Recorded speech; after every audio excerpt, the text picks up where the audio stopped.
Queridos, isso aqui é uma prova do que acontece aqui em Feira de Santana. Essa é a situação da igreja, né, que nós estamos vivendo hoje aqui. Tudo alagado, muita água. A casa completamente... Vem ver a casa do missionário aqui, a situação da casa do missionário. Estamos entrando aqui na casa do missionário, completamente alagada.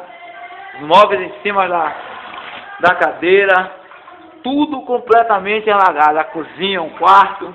Vamos verificar a situação da cozinha aqui do missionário. Olha o estado da cozinha. Todos os móveis ali suspenso, geladeira suspensa. O profeta Charlie ali andando no meio da água. Que Deus abençoe, livre de toda a leptospirose. Ore por nós aí. Essa é a realidade missionária do campo de Feira de Santana. Completamente alagada. A casa do missionário, ó, o banheiro, situação, estado do banheiro. Detalhe, o pastor estava tentando lavar esse banheiro. Pula. Lavar isso aqui, esse é o estado do quarto do pastor. A situação que ficou o quarto do pastor, vocês podem ver aí. A realidade dos fatos. Essa obra clama por socorro. Clama pela misericórdia de Deus.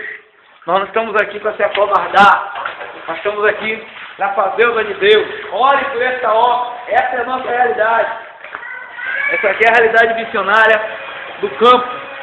Olhem por nós. Onde minha filha está lá, ó, minha neném. Ele está lá, ó, junto com a irmã comendo uma farofa.